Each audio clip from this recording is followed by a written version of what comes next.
Masito, a simple slave at the service of the kingdom of Luggiana, never imagined that his life would take such a dangerous turn when he became involved in a forbidden adventure with the queen herself. It was a secret relationship full of furtive encounters and longing glances within the palace walls, but discretion was not Masito's strength, and neither was the queen's, who left clues everywhere, awakening the king's suspicions. If this is your first time on the channel, subscribe now so you don't miss any important content about the darkest chapters of our story. One fateful night, Masito and the queen were lost in passion when the king, armed with jealousy and suspicions, burst into his wife's chambers. Masito, with his pants around his ankles, jumped out of the window without thinking of the consequences, knowing that if he were caught, his fate would be a slow and painful execution. As he fled, he couldn't stop thinking about the pleasures shared with the queen and how his life was about to end. After several hours of fleeing through forests and mountains, Masito encountered a priest named Tommaso, who had fallen into the river after drinking too much communion wine. With no other option, the slave helped him out of the water. Tommaso, grateful and still somewhat drunk, offered refuge in the convent he managed. It was a peaceful place, except for the nuns, who were not what they seemed. The convent, located in a remote area, was full of secrets and temptations. In exchange for shelter, Tommaso proposed that Masito take the gardener's position, as the previous one had resigned after being harassed by the nuns. However, there was a condition. Masito had to pretend to be deaf and mute so that the sisters wouldn't bother him or get him into trouble. Masito agreed, knowing that any place was better than facing the king's wrath. The Convent of Temptations. Upon arriving at the convent, Masito met Fernanda, one of the younger nuns, who immediately greeted him with distrust and threats. "What is this man doing here?" she exclaimed, holding a shovel as if to strike him. But Mother Superior Maria quickly intervened and introduced Masito as the new gardener, assuring that there would be no problems because he was deaf and mute. Fernanda huffed but eventually accepted.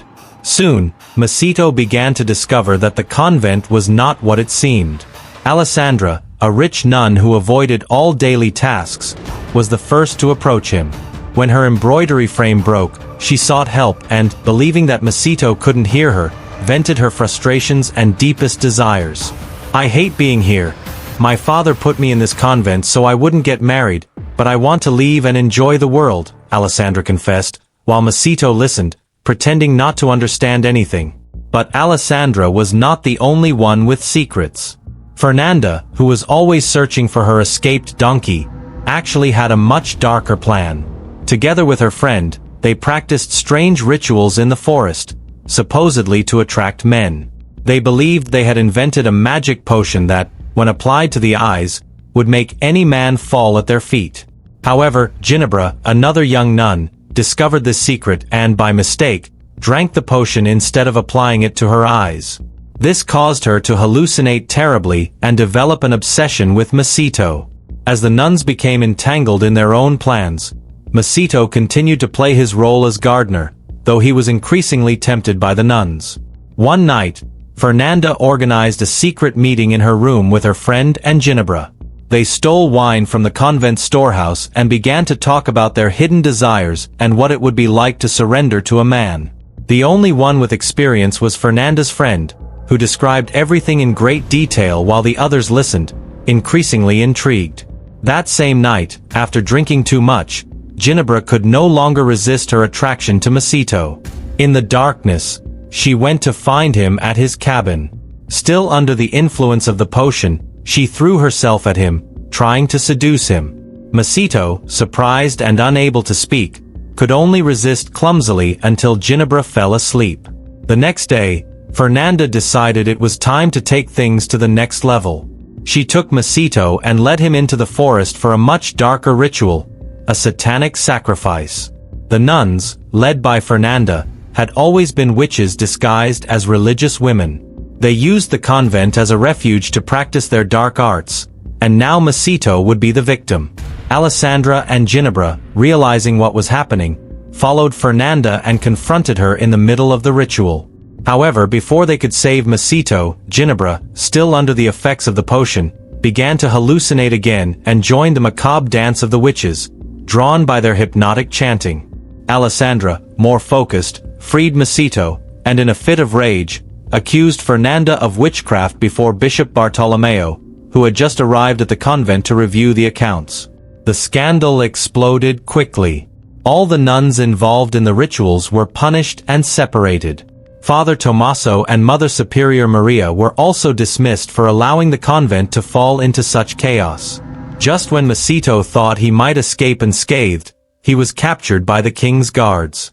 It's about to get interesting.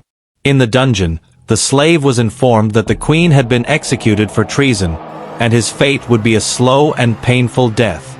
Desperate, Macito begged his captors to let him go, but they refused. However, in an unexpected turn of events, Fernanda, Ginebra, and Alessandra, now united in their rebellion against the church, infiltrated the castle disguised as servants. Thanks to their cunning and some magic, they managed to fool the guards and free Macito. Together, they escaped the castle and ventured into the forest, where the nuns planned to start a new life as fugitives. Meanwhile, Father Tommaso and Mother Maria, having left the church behind, also fled, meeting on a distant bridge to live their forbidden love in freedom. And so, with the convent in ruins, the kingdom in chaos, and everyone fleeing toward an uncertain future, the story of Macito, the slave who entangled the queen, the nuns, and even the king, came to an end. If you've made it this far and learned something new from our stories, subscribe and activate the bell so you don't miss our upcoming videos. Together, we can discover and remember the truths that history often tries to hide.